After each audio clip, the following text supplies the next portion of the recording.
Thank you so much. Well, first of all, it's been a fantastic semester, and huge thanks to Camilla and the other organizers for inviting me, and to Peter Sarnak. The topic is somewhat off the topic of the semester, but in my defense, Camilla requested it, so all blame is on him. And as announced, I'm going to try to talk about the landscape of localization. The story of the landscape is, of course, the story of the localization, which starts in a sense with the Nobel Prize of Philip Anderson in 1977, or rather with the work in the 50s that actually gave him this Nobel Prize. It propels through the 50, 60 years that have passed since then, through thousands of papers in physics and beautiful results in mathematics, some of them proved here in particular. Tom is, of course, the expert on the topic, all the way to applications, to modern day applications in semiconductors, in cold atoms, in other branches of physics. However, the story is still full of open questions, both in mathematics and in physics. And the practical applications still, to quote Anderson's speech, have to resort to the indignity of numerical simulations. So the story I'm about to tell you today is born by the mathematical tool, by the tool which comes from pure mathematics, as opposed to physics or numerics for that matter, which is the so-called landscape of localization.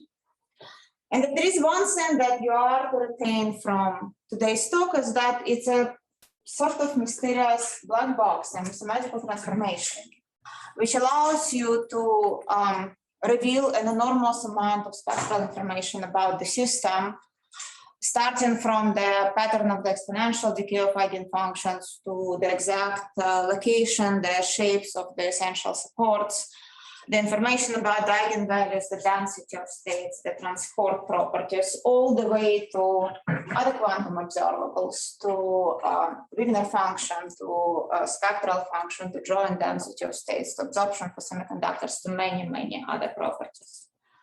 I will not be able to talk about all of them. I'm aware there is a lot on the slide, but I'll try to give you some highlights of the main, sort of the backbone of mathematical results in this. In the few, well, by now not so few, 10 years that passed since the discovery of localization landscape, the collaboration has grown into about 60 people right now. This is actually an outdated slide. Yves Meyer stepped down, and Hugo Duminil-Copon is one of the PIs right now. And there are more young people in the story.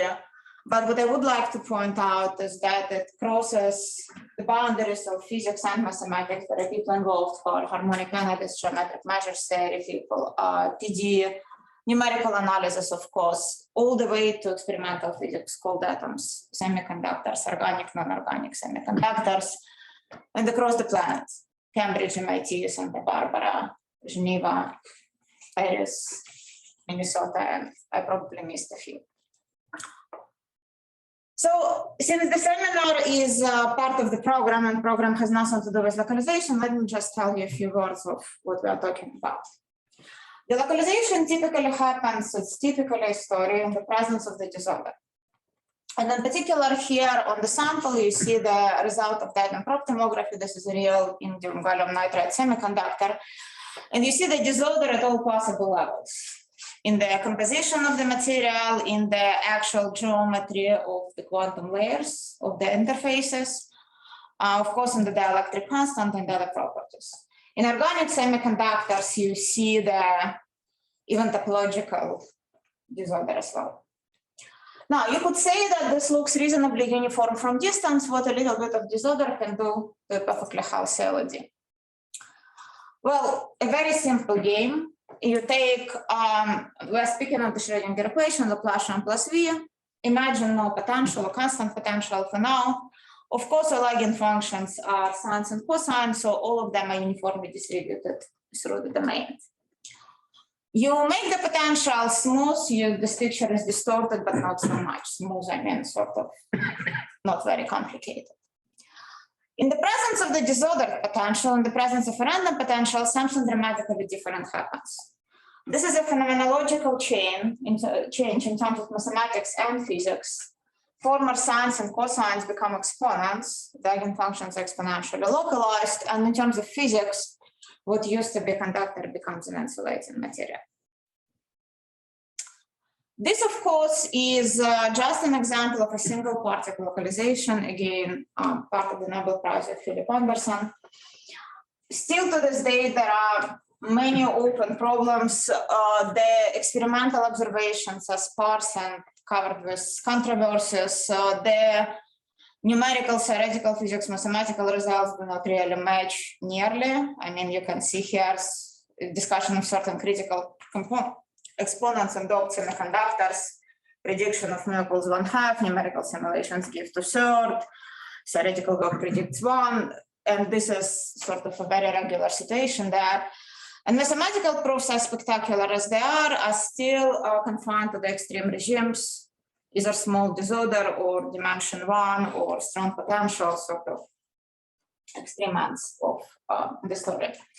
I will go even as far as to say that the word localization, even honestly the words Anderson localization, mean different things to different people. And I have talked to a lot of scientists who don't understand each other because they don't mean the same by this term. So let's be sort of relaxed and not narrow down too much into what we actually mean by the term, and actually remember that localization can be caused by many different mechanisms. There is still a question of impact of correlations, of impact of singular distributions, the dimensional factor, the mobility H and higher dimensions has not been strictly speaking established. The localization by geometry, which is actually very close to my heart, but something I will not be able to talk about just for the reasons of time, is widely open. I mean, you could in principle localize by geometric rather than potential features of the system. Random matrices, of course, interactions. Any system is more than a single particle Schrödinger. There are interactions between the atoms.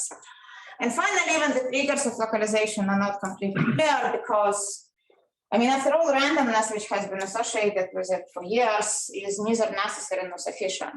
Almost mighty operator is not random at all, and yet you have localization. And there are many other examples. There are fractals and geometry and things like this.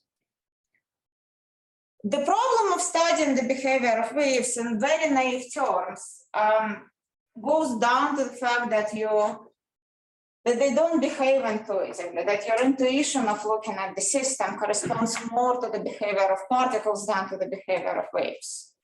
If you have a square potential, a particle would be localized inside the potential, a wave, of course, would be tunneling throughout the barriers.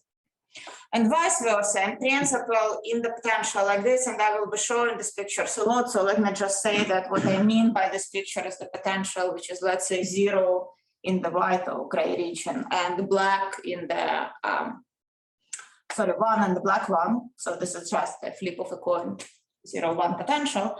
In a potential like this, if your coin is a little bit weighted, a particle would be able to propagate because it's fully percolating, but the wave would not. The wave would be exponentially localized, and this is a logarithmic scale localization. So it's actually a picture, it's localized in a small region. So the point of the entire story is to take on the goggles of a wave, if you wish, and to change the paradigm.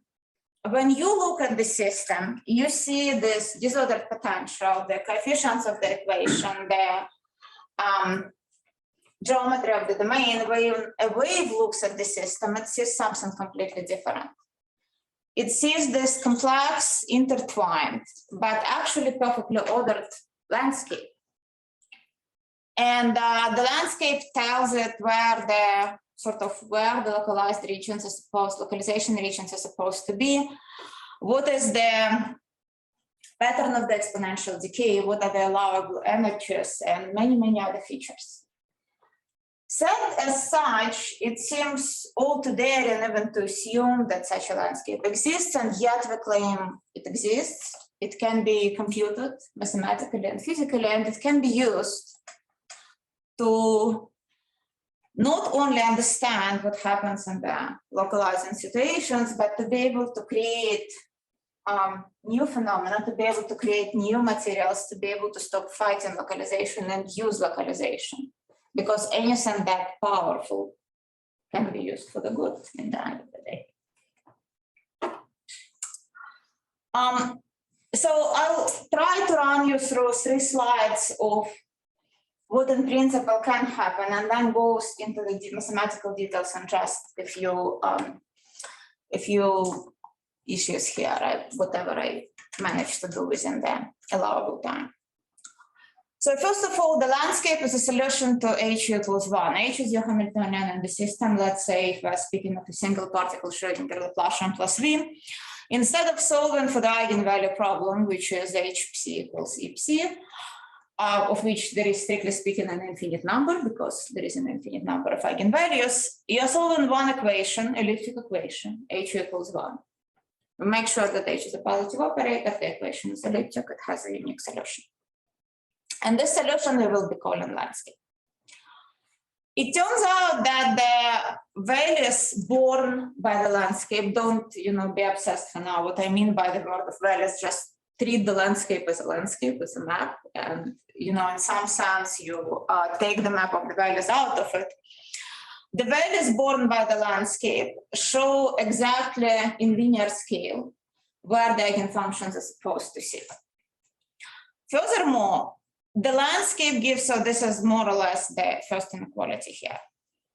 Furthermore, the landscape gives birth to the manifold, and the geodesic distance in this manifold describes the exponential decay of the eigenfunctions. So not only, the situation in this linear sort of macroscopic scale where they actually sit, the pattern of the exponential decay also from the landscape.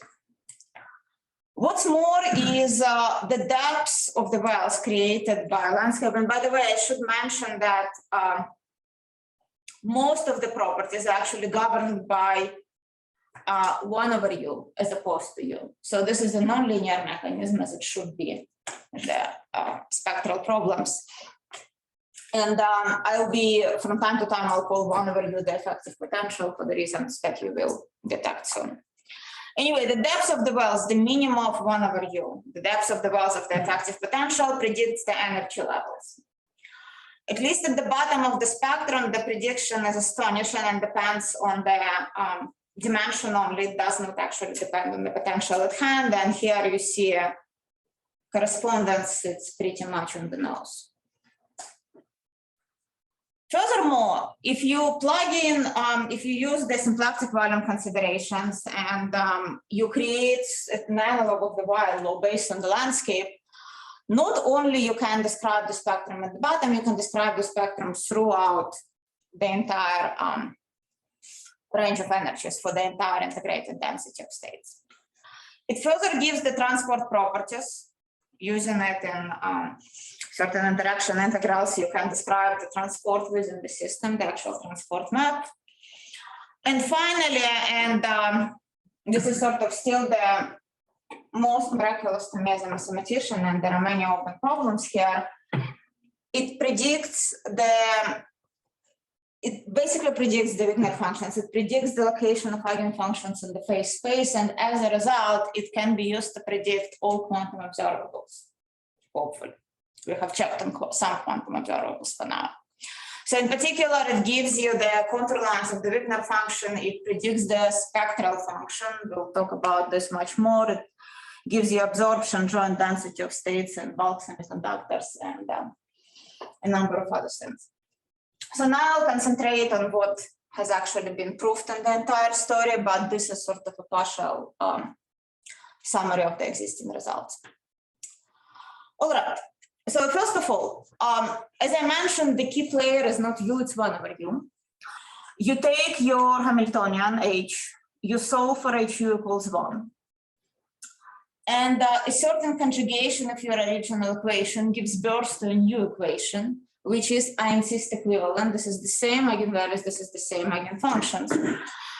And the original potential disappeared. Now the new potential in the system is actually 1 over u. What's more is, in place of the original Laplacian, you have an operator which is sort of homogeneous to the Laplacian, but not quite. It's a divergence form operator governing a slightly different metric, but the metric, once again, given by 1/u. You could say, what's the big deal? I mean, you changed from one potential to another potential, it's just as much pain. Well, the answer is no, and as you will see from many theorems, and as you will see from many pictures, 1/u has a feature of this showing you clear chambers.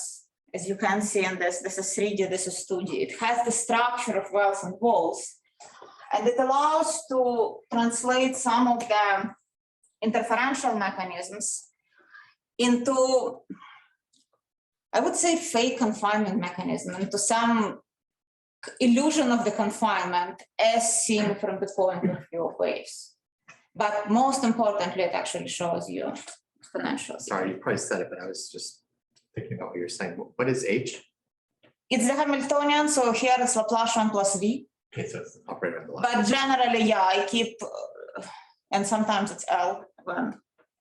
And you're assuming that D is positive here. I'm assuming that the operator is positive throughout, if not that I shifted it to be a positive operator. That's actually the only restrictions for the entire talk.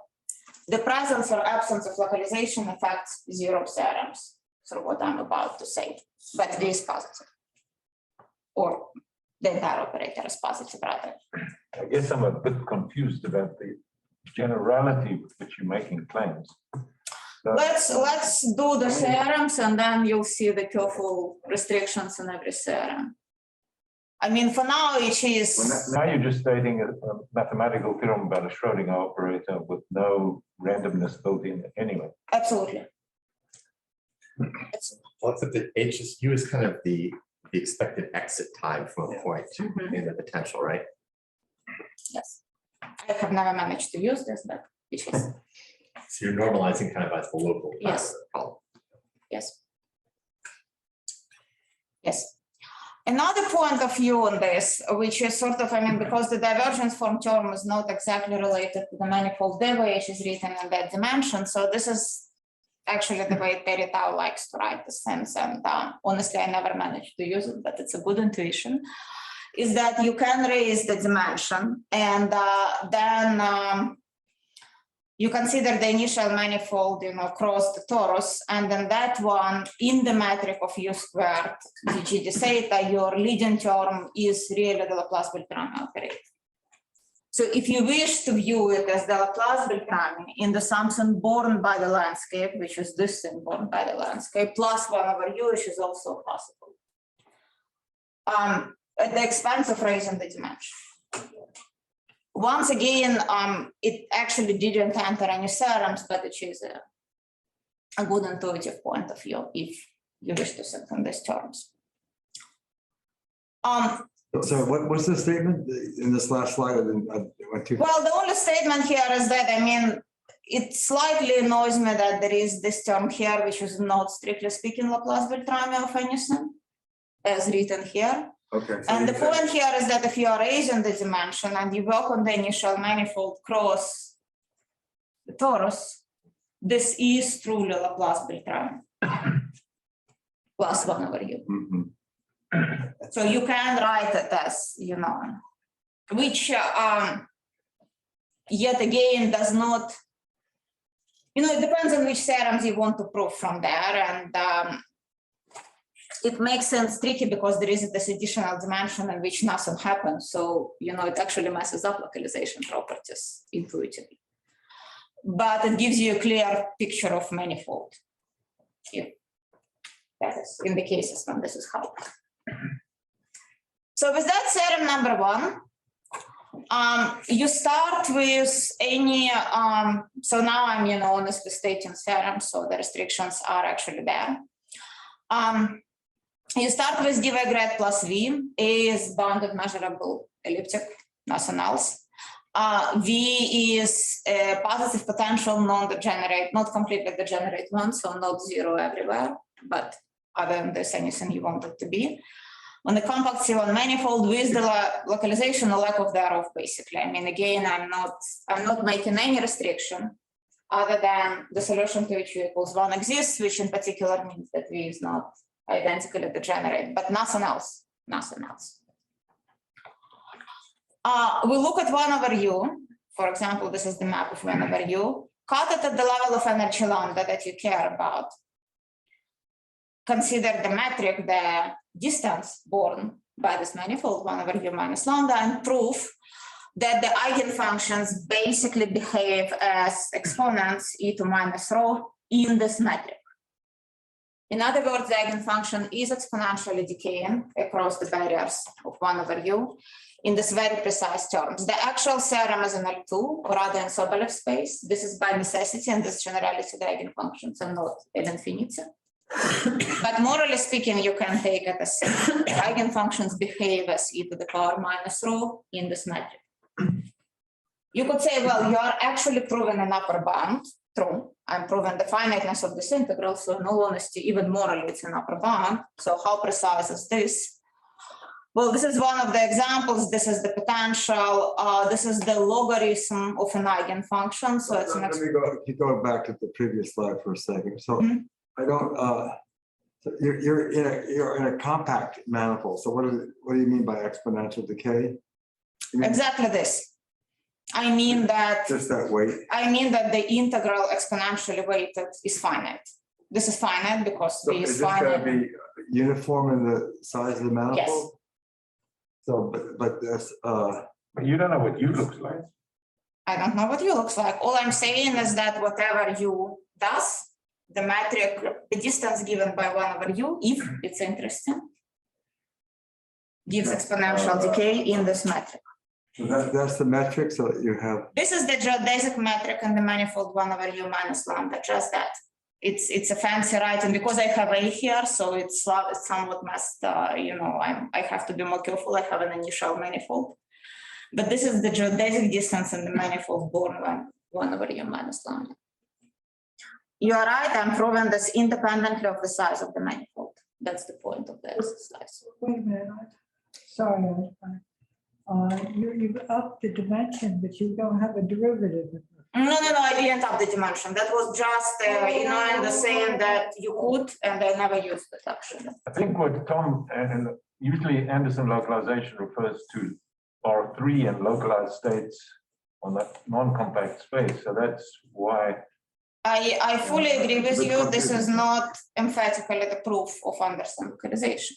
Okay. Nor do I aim. This is the pattern of the exponential decay, meaning that What are we going to have go to infinity? same. I mean, like if you actually That's have, uniform in the volume. That's good.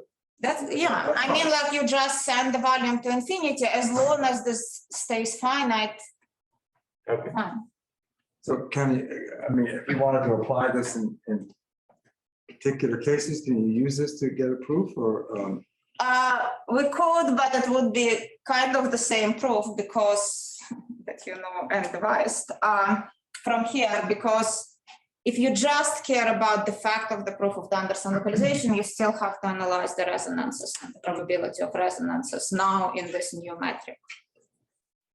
The strength of this and small denominators are buried in that metric. Because you still have wells. Don't you have to prove something about you? If you want to get Anderson localization, you'd have to prove. You would need to prove some information about you. Yeah, but it was a much simpler object. Exactly. Much simpler. I mean, Exactly. the moral of your story is you controls a lot. Yes. Then there's a very serious issue of saying if the potential is random, what does you look like? Exactly. But yet again, the emphasis is not on proving the effect of localization. With very few exceptions, this has been done. Although this might lead to the proof for Bernoulli case, but that's a separate story, which I would prefer not to speculate being recorded. I can tell you what I have in mind. But aside from that, I mean, the point is not to prove localization per se. The point is to give the exact pattern of the exponential decay, kind of analogously to what they can do for almost Matthew operator. This is a super recent result of Zhytomyrsky and company. This is not available for more general potentials, and this is the sense. So here is yet again the example of application. This is the potential. This is the logarithm of the eigenfunction. This is the ansatz used in the landscape. This is e to minus 36. It's not identical, nor it's supposed to be, but it's pretty close to e to minus 36. It's a very precise ansatz. I will not have a chance to talk to you about the proof of this result, but I do want to mention something that will be sort of a thread throughout many results today. In some sense, this is a new uncertainty principle. The point is that this conjugation that I showed you in the beginning, it translates the combined kinetic and potential energy into something which is an energy written in terms of the landscape only.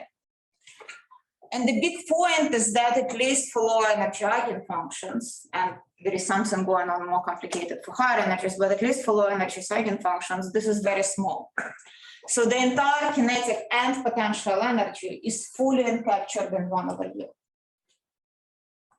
In the, in the dramatically exaggerated case of the Dirichlet problem of an infinite square well, of course you have v equals 0, so initially you have 100% of energy in the kinetic one and 0 in the potential one. When you rewrite it this way, you get 96% of energy in the potential one. So it has really sort of took in all the information about the kinetic and potential energy at the same time. And again, properly interpreted, it will happen for the higher energy eigenvalues as well. Hold on. This gives further the picture of the sort of decomposition of the domain on regions localizing the eigenfunctions.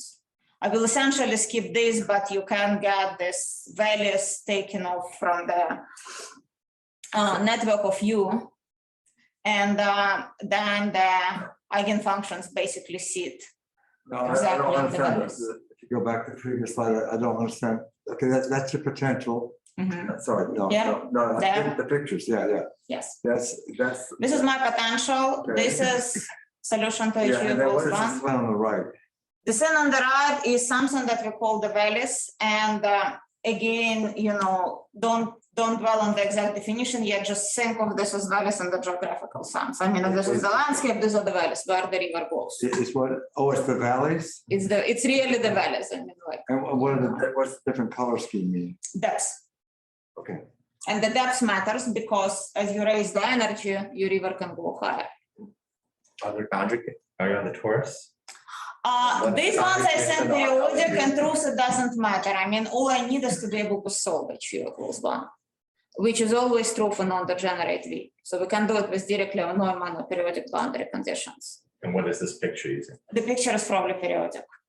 Doug likes periodic for reasons beyond my understanding. But so long story short, with this, you have the hosts of your eigenfunctions. You have a decomposition, you have an exponentially weakly coupled system. And eventually, as the energy grows, you will have them propagating. Again, let me not dwell on this, there are more important things to show you, but it still goes correspondingly to the landscape, and there are theorems coming with this. So we prove the exponential proximity of the initial system to the combined projection on the Dirichlet problems of these individual wells and vice versa. So it's an exponentially weakly coupled system. Now, all of these things got a lot of extensions. Most important ones, I would say most surprising to me, is the extension to the magnetic Schrödinger case, because it's complex value, it's really a very different system. To many body localization. Now, this I must say is an extension by physicists. And while some mathematical aspects of it has been generalized and proved, in particular in the joint Localized area, the claim that they have on the outcome of the actually seeing many body localization based on this, it's a physics level of rigor, so I'm going to leave it at that. But it's really very beautiful work. And finally, the extension to random matrices with Marcel Filoche and Terry Tao. And this is, well, actually 2021, but let's call it 2020. What are M matrices? I'll tell you in 5 seconds. So first of all, in the case of magnetic Schrödinger, I'm not going to give the statements of all theorems, but let me just say that you can prove an extension of this uncertainty principle and hence an extension of many results that we have for single particle Schrödinger. The challenge is, of course, that magnetic field, which runs the system by gauge invariance or by physical considerations, is not even part of the equation. It's the curl of A. So you need some concept which is real, contrary to the equation itself, bounded, contrary to the equation itself, depending only on the curl of A, contrary to what you see in the equation, and having all the properties that you want. Turns out it exists, and the related uncertainty principle exists. This is a work of Bruno Poggi, who was my student now in CRM in Barcelona. And I can talk about this later if you're interested in this. Now, as far as the random matrix theory goes, the big holy grail of the story is, of course, the localization for random band matrices. The conjecture is that there is a phase transition which happens at square root of n, and the sort of the best results now do not approximate it from above or from below. We are not aiming either, we are not there yet.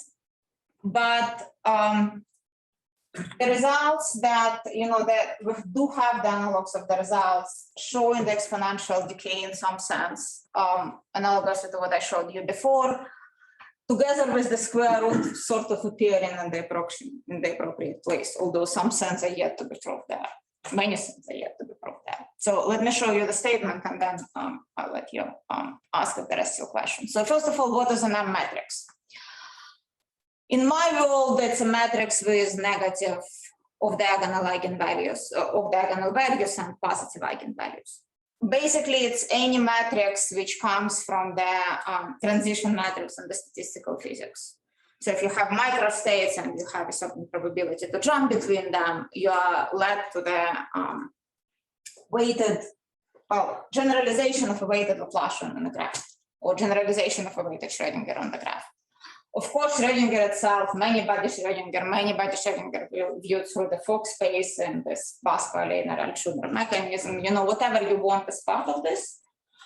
Laplacian on graphs, Schrödinger on graphs, this sort of sense, but it's a more general thing than that. But there is a sign condition attached. So in the world of random M matrices, how do I put it without going into details? Basically, you view your matrix as a graph in some sense, and the way it's corresponds to the probability of jumping between the sides. You can define, you properly organize the system this way geometrically, even if it were not born geometric, even if it were just a random matrix to start with. You solve for HU equals 1. You introduce the analogous distance to what it used to be, but you have to properly redefine it in this discrete setting, and you basically prove the same theorem, that you have the exponential decay in this metric, and you can trust my word that the square root appears appropriately. Yes. Sorry, can I just understand the ensemble a little bit? So how are you randomizing this? There is absolutely no randomness. I think it's in the slide. There is before, so zero randomness. I misread it. Okay, sorry. It's any M matrix. So it's any M matrix as you scale it up. Yes. The point of what will be random one day, if everything is proved, is the properties of U itself. So just as Peter said, the trick in the entire story is that in principle, you are proven that if the landscape is such and such, then something happens. I mean, you always have exponential decay according to the landscape, but what if it turns out to be periodic? Right, okay, so it's only interesting if that quantity. So there is always the step of, the statements are point blank correct without any conditions whatsoever, any localization, anything, any randomness, nothing. But in order for this to be interesting for the particular cause that you have in mind, it's good to not have resonance. But it could be that there are other causes, and they'll show this for the eigenvalues, for example. These are some pictures which come with it. You can see that the landscape is much more coarse in this case, but what I wanted to show you on the pictures is that you have this, the square root is basically the size of the regions given by the landscape. I mean, if you actually do the numerics here, this is really coming to the square root of the length of the chain. And this is where the regions of the landscape are really becoming at the order of the size of the system. And this is what's happening, but I haven't proved it yet. But this is how, and you sort of see it in theorems. But again, you have to analyze the resonances. Do these things become simpler in one dimension where we know quite a bit? I mean, we know a lot of detail in one dimension, of course, because of Furstenberg. To be honest with you, I have never really pushed for it in one dimension. I mean, it's so much sexier in higher dimensions that it just. Well, there are a lot of hard problems in one dimension, but not with random potential, but other potentials. True, very possibly, maybe. Teach me, yes. All right, so this is one of the applications to, I'll have to move on. This is. What's the axis on the last slide?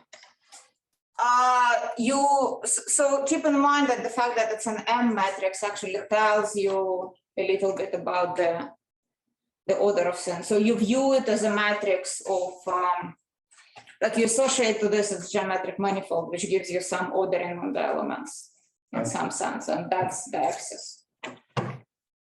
I can explain a little bit more. I mean, you have to sort of organize the system appropriately, but the organization is geometrically imposed by the fact that you view it as a quantum graph.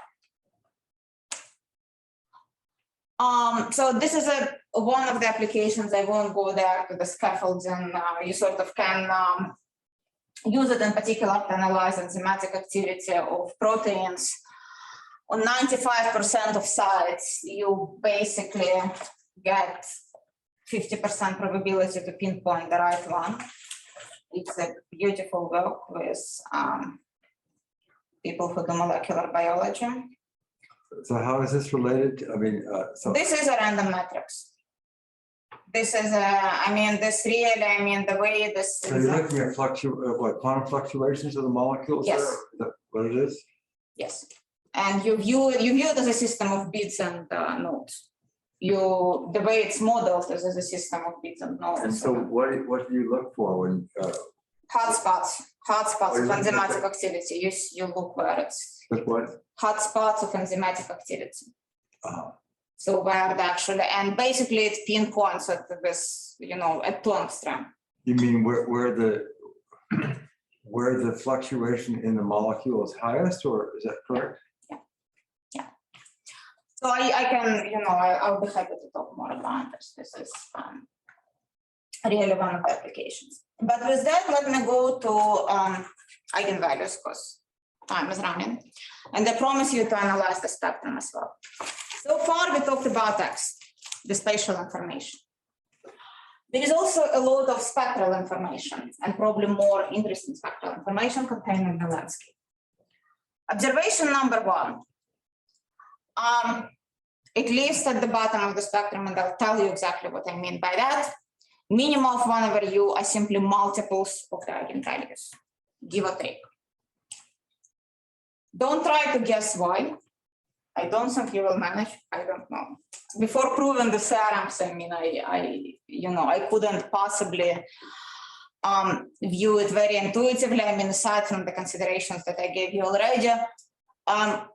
One thing that I want you to notice here, there is nothing depending on the potential, or on presence or on absence of localization. Again, this is a black box. This is a dimensional multiple. You take minimum of 1 over u.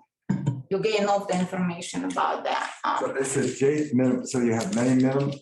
Yeah, they come in order. These are local minima. Yes, and they come in order. How do they come in order?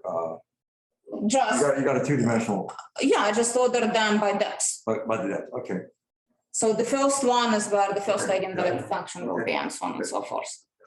So this is one example. These are the first 100 minima in green, the first 100 eigenvalues. The ratio is pretty close to 1.5. This is two-dimensional, so 1 plus dimension over 2 is 1.5.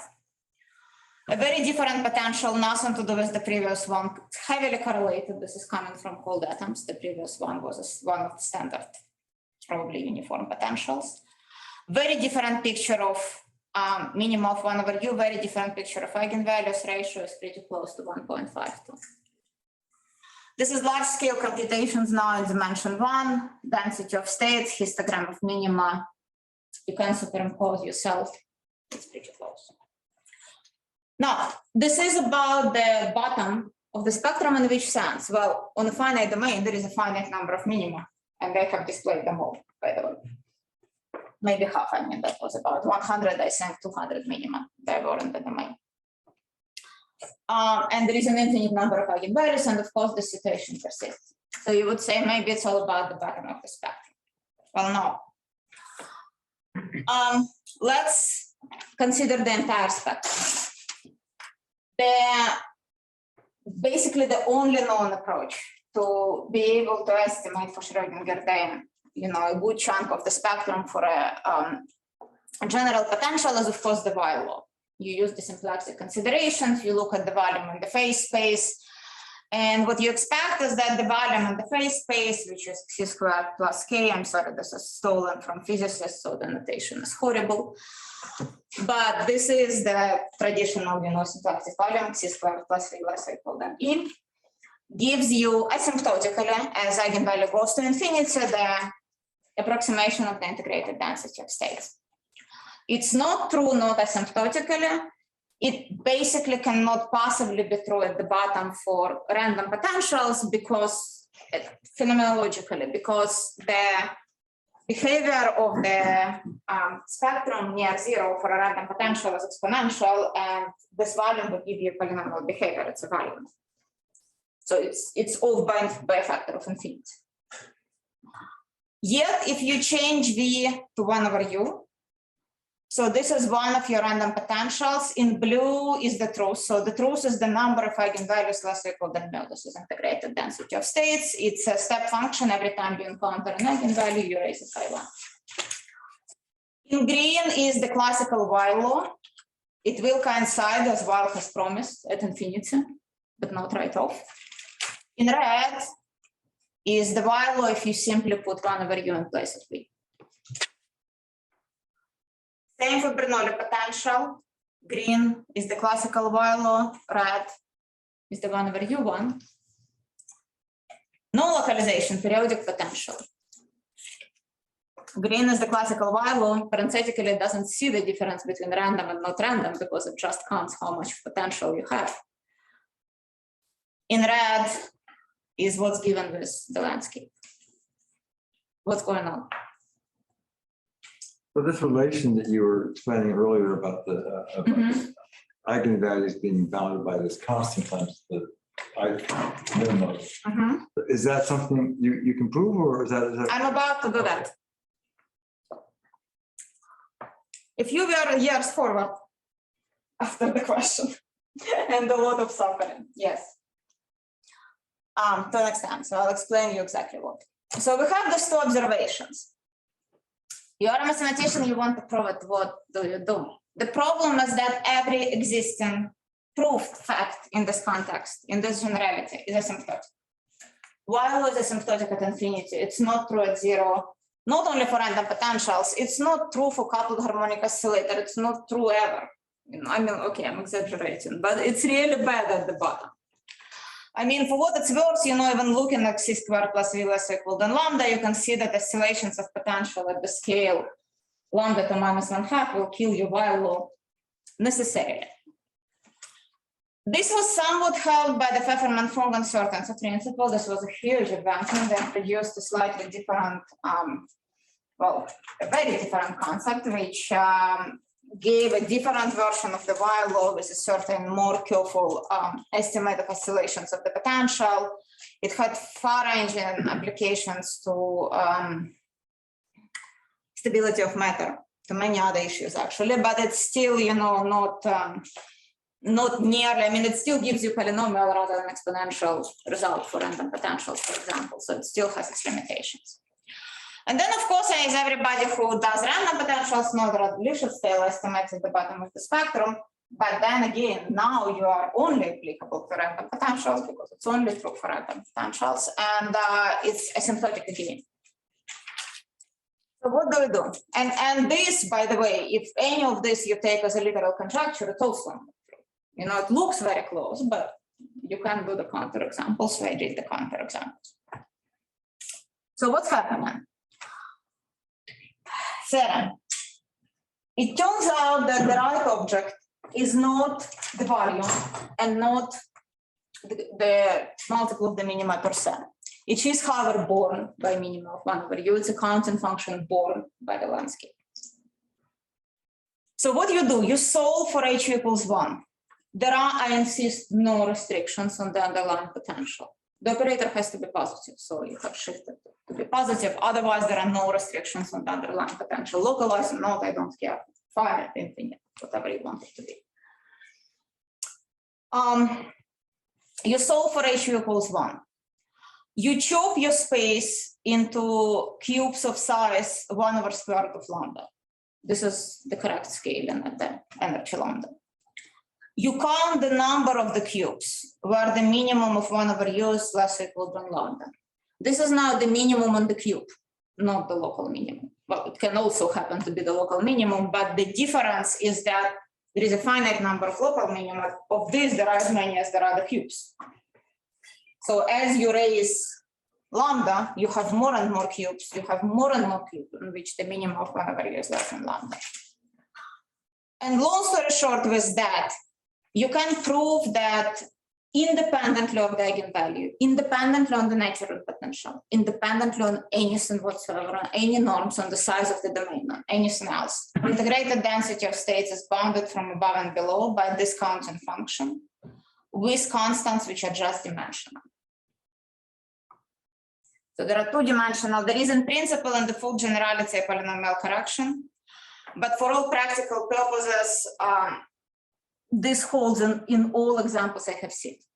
So is it fair to understand? So I mean, if u is kind of the local speed, so 1 over u are the places that it's slow, right? So those are the places that are trapping. Is that somehow the way I should think of this? And so these are the places. This is kind of counting the number of traps. Right. With the extra kick that the traps are of the exact correct depth and size. So yes, but the trick is that in the original potential, like if you have a very thin and deep potential, it could or it could not serve as a trap, given that it's so thin. Depends on the eigenvalue. 1 over u will create for you the trap, which is exactly sized for your eigenfunction, exactly deep for your eigenfunction, exactly wide for your eigenfunction, and you know whatever else you want it to be. It's the exact correct sort of vision from the point of view of the eigenfunction. Once again, this is, to my knowledge, the first non-asymptotic estimate on the integrated density of states in this generality. If I'm wrong, tell me how. I have not seen a non-asymptotic result on the integrated density of states so far. I mean, other than for some peculiar potentials. The constants do not depend on the energy. These are dimensional constants. The constants do not depend on the size of the potential. I write an infinity norm, neither on LP or whatever else you want it to be. This is the integrated density of states, right? Yes. Constants do not depend on the size of the domain, and the only thing I need, I mean, I'm saying potential bounded from below, I basically need to be able to lift the operator to make it positive, because I am going to use the elliptic saver. And again, this has nothing to do with localization, strictly speaking. It does apply to localizing potentials. You know, you have your Lifshitz tails and whatever you want with the logarithmic characters, for those of you who know what I'm talking about. So contrary to the more classical log estimates, you have this precision, but I don't even care. I mean, of course we do, because it's an estimate from above and below. If you are in any doubt as to whether I cheated on the counting function versus using the volume, these are the computations. So I think here in blue is the truth, and red is, in green is the old guy. In black is the volume count, in red is the actual count in landscape law. So it's even more precise, as the truth tends to be. But, you know, just for the record, it very much corresponds to the previous pictures. What's also important, and this has to do with Tom's question, what we can actually prove, is that there are precise constants behind it. What I'm proving is that there are dimensional constants which squeeze the sim from above and below. The proof is a harmonic analysis proof. I'm a harmonic analyst. Every time I see a cube, I divide it by 2. So all my constants are, you know, dimensional multiples of 2, if you care what they are, because, you know, anytime I use Poincaré or something, it's a factor of 2. But the point is that there are constants which make this precise in particular applications. To show you another example that it really has nothing to do with localization, this is a very interesting result from example to me from Charlie Pfefferman's work, actually. You take the potential, which is explicit but borderline. So Laplacian is a positive operator. This is minus a constant divided by absolute value of x squared. And whether it's positive or not depends on whether it's bounded or not, depends on the value of the constant, because there is a fight between positivity of Laplacian and negativity of this sim. You can do it explicitly. You can compute that there is an exact constant which makes the operator positive. Question is, can you predict it based on anything whatsoever? The classical while of phase fails by infinity. It will always give you infinite value because you always have a infinite value. The Pfefferman-Fong maximal principle, uncertainty principle, will tell you that there is a finite k, but will not tell you which one. The landscape can be computed explicitly. You know, this is 1D equation. I mean, well, it's not 1D equation, but you can go to spherical coordinates and write it as a ODE. We know how to solve ODEs, or at least Mathematica does. This is the solution. You can see the change of the behavior at the critical k, and this is the exact correct critical k. So that's another example. And there are results in questions common to mass Fermi systems and things like this. So there are, you know, there are results in questions which really have nothing to do with localization. Another example of application of the solve, to scare you with one physics slide, is to semiconductors. The point of the story is that there is this, you cannot really use extreme regimes in realistic disordered semiconductors, basically because holes are heavier than electrons, and the situation in which in the same potential, holes are much more localized. And honestly, neither holes, so holes are more or less semi-classical. The electrons are more or less extended. And neither of the statements is true, in the sense that, you know, they're both actually in the intermediate regimes. So the point is that you cannot pretend to be an extreme ansatz in either direction, and you cannot do computations because at a billion of atoms with the Poisson-Schrödinger system, a Hartree-Fock system, this is nonlinear, this is self-consistent, this is not a single particle Schrödinger, this is of course heavily on interactions. The computations are unfeasible. Even with modern computers and everything, it's not actually possible. So the landscape speeds up the computations by a factor of 1,000, and at this point, it opens the door to both, you know, questions of very fundamental physics, such as entangled quantum states, actually creating quantum dots based on the localized pairs of electrons and holes, all the way to very practical questions of green gap effect. You know, to this day, blue and red LEDs are at 90% efficiency, give or take, and the green one is at 40%, and we need white light. In order to create white light, we need all three. So there is a question of how this is to this date. Just this year, using the landscape, we managed to at least diagnose, explain what's going on, where is the green gap actually, and well, there is hope to be able to alleviate the situation again using the landscape. You have the tools to do it. I'll shoot through. So what is the landscape going to do for LEDs? I didn't catch that. It can help to predict, let me shoot through, light absorption, light emission, Auger combination, and all of that. So basically you can, I showed you only single particle Schrödinger, but you actually can shoot through the Hartree-Fock system. You can give a landscape approximation of Hartree-Fock, of Poisson-Schrödinger system. And using this approximation, you have an ansatz for the carriers using the local density of states.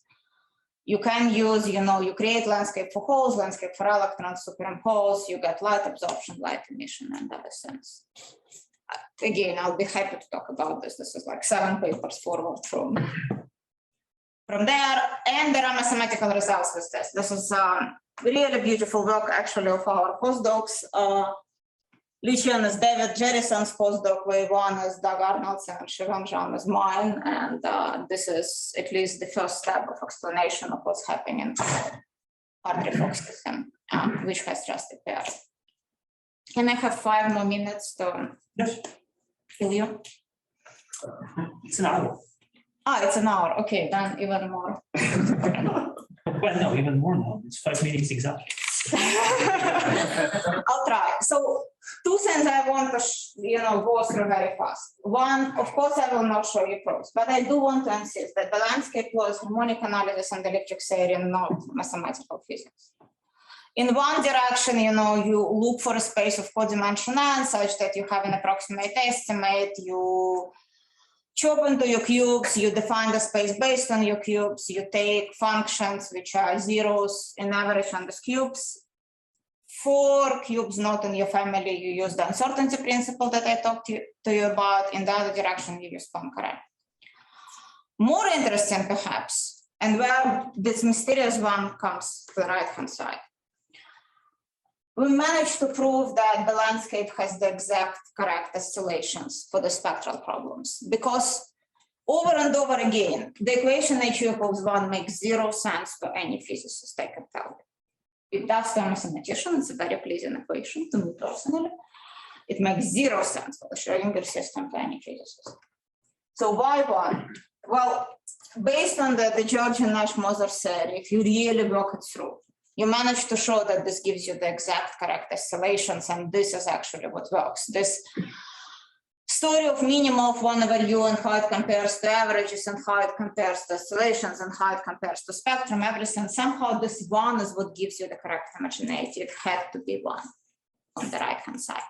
It's exactly what gives you the correct scale, and in some sense it tells you that the landscape oscillates at every, that the level lines, that the wells, they oscillate at the exact correct scale. And this is the sort of the Georgian Nash-Moser Harnack, those of you who do medical even know what I'm talking about.